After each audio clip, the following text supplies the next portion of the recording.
Good morning, good afternoon, good evening, whatever time it is, wherever you are tuning in. Thank you so much for dropping in today for this brief summary of the On Tyranny book study that I'm facilitating.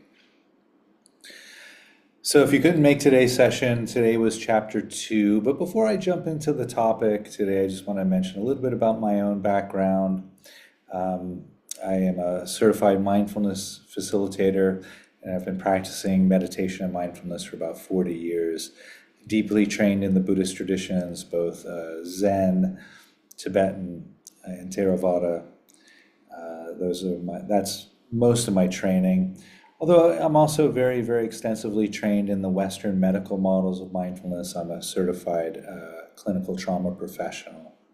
So I make my way in this world by helping others make their way in this world.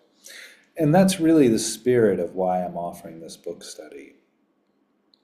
It's quite clear and evident for many people now that fascism is on the rise in America, in North America, in the States. And that is very troubling for me, and I think it's, I've been following this for, since 2016, so I kind of knew when the second Trump regime took office that this wasn't going to be good for any of us. So that's the spirit I'm doing this. I really want to bring a group of people together who, like-minded people who want to explore the writings of Timothy Snyder because he's so adept at navigating fascist authoritarian regimes. Timothy lived in the Ukraine, I think it's somewhere between 10 to 15 years. He speaks Ukrainian, he speaks Russian, and he wrote his PhD dissertation on the Holocaust. He's extremely well read in the studies of authoritarian rule and regime. And so he's taken what he's learned in Ukraine firsthand, with Russia's fascist takeover of Ukraine, or invasion of Ukraine, but Putin's fascist takeover of Russia. Also the takeover in Hungary, with Orban, and other fascist regimes, Mussolini in Italy and so forth, Hitler, of course.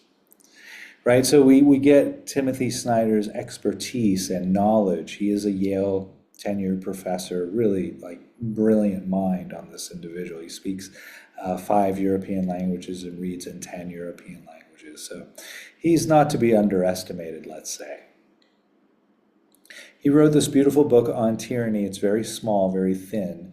And even if you don't have time to read the chapters, that's fine, because he actually so generously gives a synopsis of each chapter on YouTube. So there's 20 chapters in the book, 20 videos on YouTube entitled Timothy Speaks on Tyranny.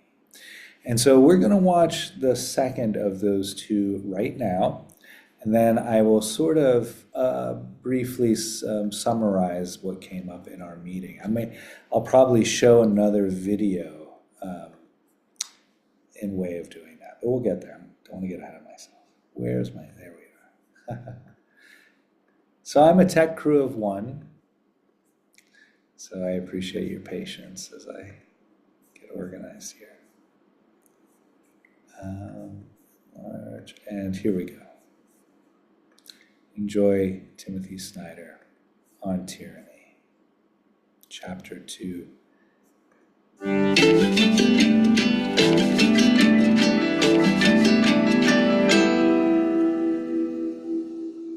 I'm Timothy Snyder, and this is number 2 in a new series of little video clips, which we're going to call Timothy Snyder Speaks About on Tyranny. The reason I'm doing this new series is that my little political pamphlet on tyranny is going to appear again in October of 2021 in a beautiful and I think far, far improved graphic edition, which, thanks to the illustrations of Nora Krug, has helped me to see depth in the book that I hadn't seen before, and I'm hoping will help you as well. The book isn't just illustrated, it's effectively been remade thanks to Nora's art. So I'm using this as an occasion to talk through the lessons again. It's been more than 4 years. It's been 4.5 years since I wrote the book. It's been 3.5 years since I did my last little video series called Timothy Snyder Speaks. So what I'm going to be doing in these little snippets is to return to the lessons, just read them aloud, and then offer a couple of reflections about what's happened since the first edition of On Tyranny and this new edition coming out in fall of 2021. So today we're on lesson number 2. Lesson 2 is defend institutions. It is institutions that help us to preserve decency. They need our help as well. Do not speak of our institutions unless you make them yours by acting on their behalf. Institutions do not protect themselves. They fall, one after the other, unless each is defended from the beginning. So choose an institution you care about, a court, a newspaper, a law, a labor union, and take its side. There's a reason why this is lesson number 2. It's one of the very most important lessons. And I realized that it had to be near the top of the book in the fall of 2016, when reacting to the victory of Mr. Trump, huge numbers of people in my circle of friends, acquaintances, colleagues, but also just in the US generally, responded by using the word institutions. The word institutions was invoked like some kind of magical talisman, which was going to rescue us. We were in a story and things were dark, but somebody was going to rescue us, or something was going to rescue us, and that thing was the institutions. And this, it seemed to me, as a student of communism, as a student of fascism, as someone who studies the non-democratic world, someone who studies some of the darker periods of European history, this confidence seemed to be misplaced, or more precisely, this view that institutions would help us seemed to be based on an entirely false moral economy. It's not that institutions are just there and we borrow from them when we need them. The institutions are the work of human beings. An institution is the effect of careful and planned human labor. This can be true of a small institution, whether it's a library, a large institution, the United States Senate, but that institution only renews itself insofar as human beings consciously take care of it, consciously reassert its values, constantly update its practices. And so when we said the institutions will protect us, we were not only making a mistake about what was going to happen, we were also undermining the institutions themselves, because the institutions are only there to protect us insofar as we don't treat them as robots, as automata, as something which is outside us. They're only there to protect us insofar as we see ourselves in them and we see them inside us. So that's the reason this is lesson number 2. And I think it's fair to say that the experience of the United States between 2016 and the present, I'm talking in summer 21, has abundantly confirmed this basic premise. We can look around the world and see how democracy has declined in the last 5 years, as it has done in the previous 10 as well. We can see how basic institutions in other countries can be cracked, how they can be corrupted from within, or how they can be violently attacked. But then if we return our gaze from around the world and look at ourselves, we find exactly the same thing. Institutions can be broken, institutions can be corrupted from within, and institutions can be violently attacked, as for example, our parliament, our Congress was violently attacked in January of 2021. So when it comes to institutions, the important thing is this stance. You lean forward rather than back. You can pick an institution. It can be a governmental institution. It can be a non-governmental institution. The East European dissidents who I cherished spoke of civil society. And by civil society, they meant things like labor unions and newspapers and the institutions that are between the individual and government. But it can also mean institutions within government. We in America talk about checks and balances, but those checks and balances only take place when the various parts of government function independently, as opposed to being drawn into a single logic, a logic drawn up by an individual or by a political party. So if you do lean in, you feel better. You know you're making a difference. The test for involvement is: are you doing something regularly? Are you doing something where you have some knowledge? Are you doing it with other people? And are you doing it again and again and again? And if you're doing those four things, then you can be sure that you're making a difference. And when I say making a difference, I don't just mean in the immediate sphere around you, in your own life, the life of your friends. If it weren't for civil society, and if it weren't for individuals actively supporting institutions, the United States of America would no longer be recognizable as a democracy. We came very close in late 2020 and early 2021 to losing democracy or the rule of law in any recognizable form. We came very close. And it's not that the institutions came in and rescued us. It was that in 2020, people understood something that a lot of people didn't understand in 2016. In 2020, a lot of people were founding institutions, supporting institutions, working together from different institutions to make sure that votes got counted and to make sure that the constitutional procedures of the United States were followed. If we look back and we say, well, it all ended fine because our institutions worked, we're not only misunderstanding what happened, we're missing a very important moral and practical point. And the very important moral and practical point is we have to defend institutions. Thank you. Let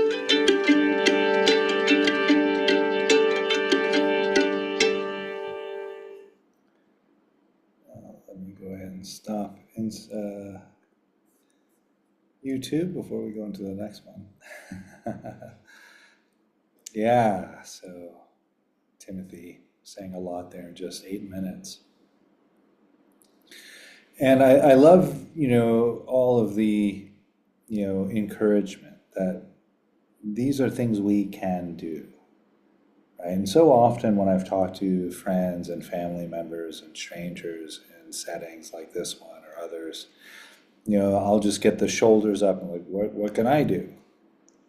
We can all, find one institution that we care about, that we can give our energy to, right? Whether that's calling senators or congresspeople 5 times a day, or they say call 5 times a day, right? 5 calls one day. There's even an app for that, like that tells you which senators to call on what topics and so forth.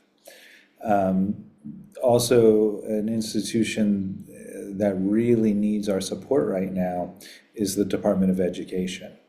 And, fascists very often target a higher education because they don't want people to know about the civil rights movement, right? They don't want people to know that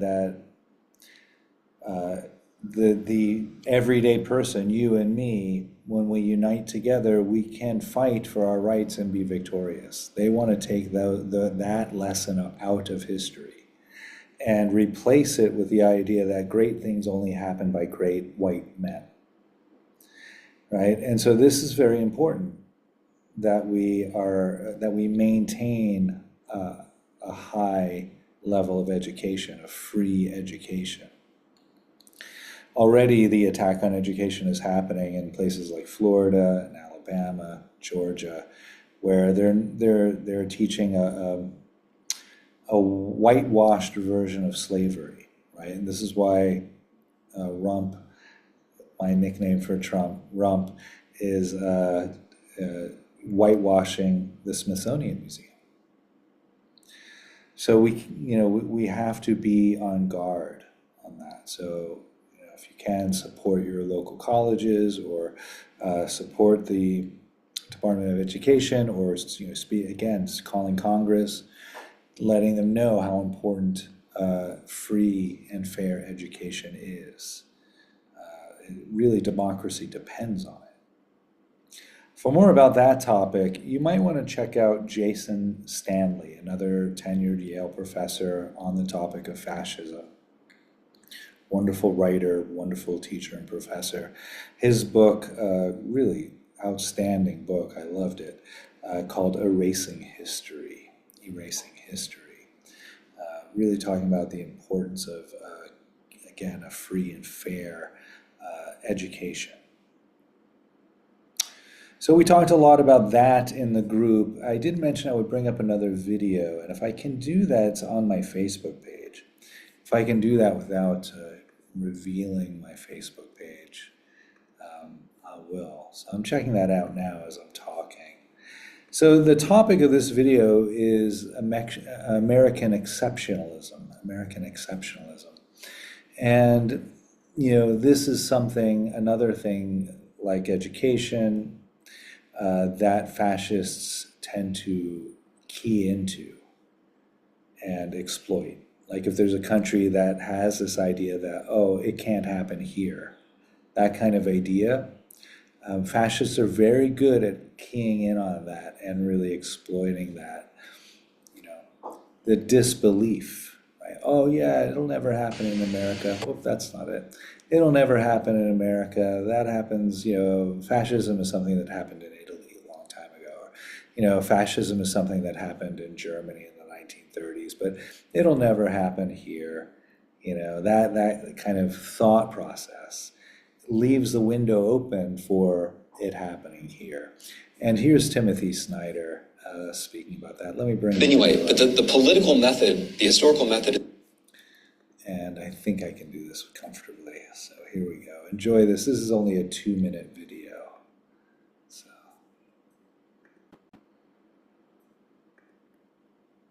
This book is not mine, it's that of the founders. All I'm doing is saying the founders were right to be skeptical about democratic republics. They were right to try to box us in with institutions because the founders were not American exceptionalists. I mean, how could they be? There weren't any Americans yet, right? But they were the opposite of American exceptionalists. They didn't start from the idea that we're special, right? They started from the idea that we're human and that humans have certain weaknesses which reveal themselves in politics, like the tendency towards demagoguery, the temptations of tyranny, and therefore you have to build institutions which check and correct for the imperfection of human nature. This seems to me a pretty sound way to proceed, and not to overdo the point, but if there is an American way to proceed, that's it.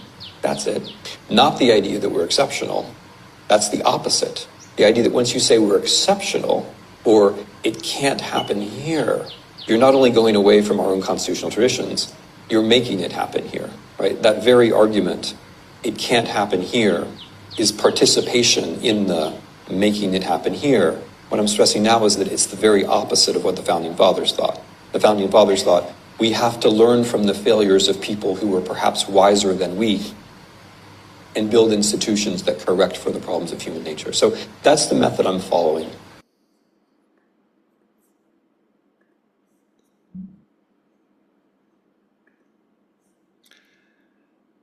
Yeah, so maybe that was helpful. Yeah, really, just laying it out very, very clearly, right? That when we really take the view of what the founding fathers of America had in mind, that's the reason for these institutions, right? Because they knew that, we tend to see and experience Hitler and Mussolini and Marcos in the Philippines in the 70s. And we tend to experience these people as like supervillains, right? So then when somebody who's, so completely fallible, like Donald Trump, comes into power and starts talking like a fascist, we don't take it seriously enough. It'll never happen here, right? So I think, that illusion has left the window open. So just to, maybe chew on that for a moment. And then, to come back to the idea of defending institutions, we discussed, different institutions that we might be interested in, supporting in some way. We also talked about our own experiences with institutions collapsing. In my own work now, two of my clients who were getting benefits from the VA can't afford therapy anymore. I have 4 clients now who I see who are Burmese refugees. And they're seeing me because the Burmese refugee camp that they were housed in and receiving benefits from has been closed because of the cuts to U.S. aid. One of those clients lost a 4-year-old baby, a young daughter, to HIV because the HIV medication has been cut off because, again, the cuts to U.S. aid. So, this is happening. It's easy for me to see how the collapse of institutions is, in very tangible ways affecting my life and in very, very tangible ways the lives of millions of others. So for me, this chapter 2 has been really rich and really deep. It was a really deep offering. I'm experiencing a lot of the impact firsthand. I am experiencing why this is so important. And so that's pretty much a lot of the ground we covered. We did a little bit of processing and things like that, of course. And then we did two somatic experiencing practices, which I will offer now. And so the first one is called havening. It's become one of my favorites. I love it. And so it's just the practice of grabbing the arms right where the arms and the shoulders meet. I would just give a gentle squeeze from shoulder to elbow. And just repeat, rinse and repeat, as they say, right? Shoulder to elbow. So often when I give this practice to people, I'll often see them start to go elbow to shoulder. And that's okay, you probably get some benefit from that, it feels good. But most of the benefit comes from the downward experience of the shoulder to elbow. When we do that, it's calming for the nervous system. The downward movement is calming. And so after the squeeze motion, I go to stroke, and I just do 5 or 6 stroke motions like that. Yeah. And so, maybe we'll just do 2 or 3 rounds of this. You can't really, do too much havening. I mean, you might bruise your arms if you went for like 10 hours or something like that, but it's not going to hurt you to do 20 minutes of it or something like that if you have 20 minutes to spare and you want it to really feel good, At least for me, it feels good. And I like to offer a caveat to that not all practices land the same way for all people. Otherwise, it would just be one practice by now, right? So the fact that there are millions of practices, illustrates that fact, right? Yeah. So there's a bit of science around havening that might be helpful. I love brain science, neuroscience. And as we are stimulating the hemispheres of the body, right and left sides of the body, we help the hemispheres of the brain connect in a deeper way to each other. So they communicate faster. So essentially what that means is we're processing our emotions. It doesn't really feel like we're processing sometimes, although tears can come, if you're doing this. But it helps, the emotional part of the brain, the right side of the brain, the right hemisphere of the brain, it helps that send that emotional material to the logical part of the brain so we make meaning of it. Now, very often that happens on an unconscious level when we do practices like this, which is really beneficial, right? Because that means we don't have to necessarily revisit those memories to process them. Okay, well, that feels nice. So that's havening, and then we explored humming as like a self-soothing. And so here we just start humming. It can be any pitch. And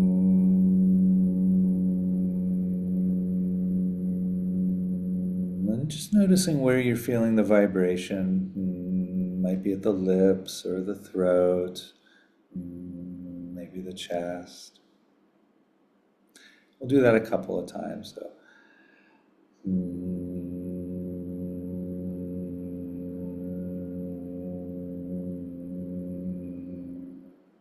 For the next hum then, the invitation is to bring the teeth close together, maybe just barely touching each other or just slightly parted, and hum. It can be the same or a different pitch, doesn't matter.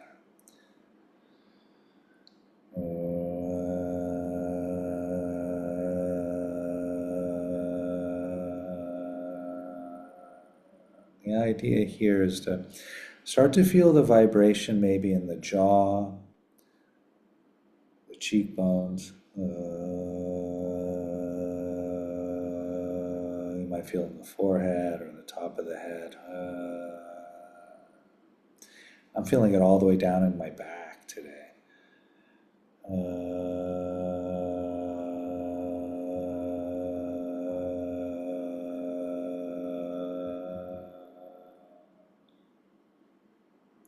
And sometimes it can be helpful to just put a couple of fingers right beneath the voice box there, and just to catch the vibrations with the hand. Keeping the teeth together.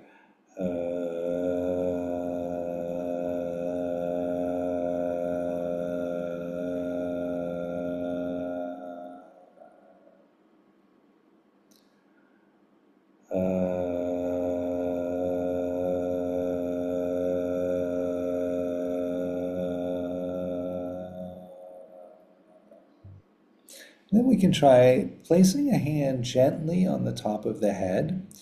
You don't have to push down or anything like that. Just seeing if you can catch the vibrations from the humming through the jaw all the way to the top of the head. You may or may not be, and there's no wrong or right about that. And in any case, it's fun to look a little silly on camera. So here we go.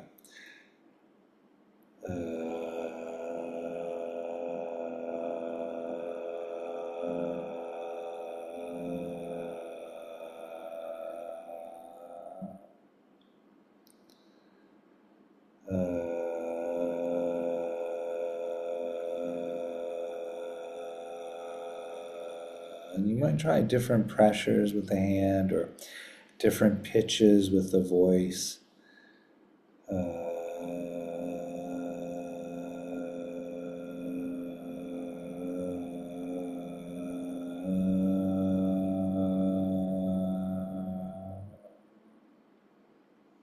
So you see I changed the pitch a little bit there to get a different kind of vibration.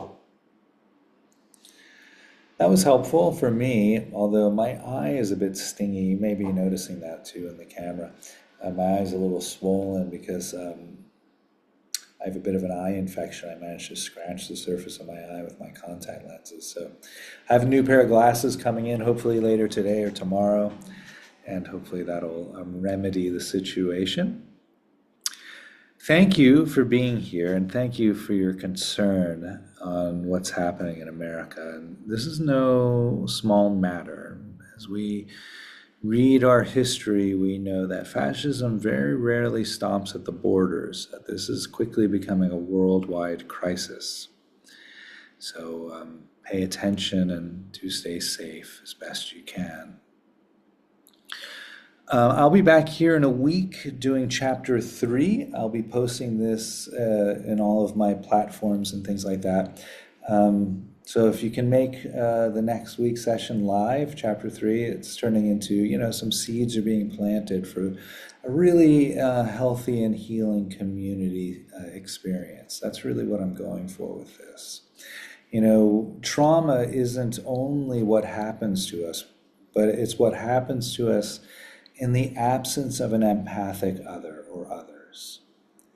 So when we come together in community to share how we're feeling or to talk about the situation, we're actually doing a bit of healing. That can be very helpful. Be well. Again, as I said, stay safe. I'll ring the bell to close us out.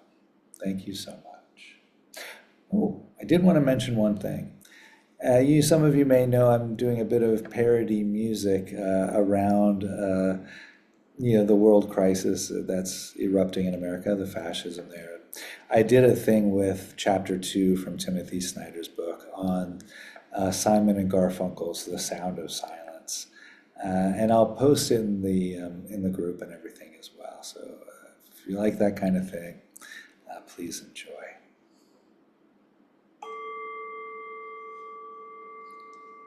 Thank you.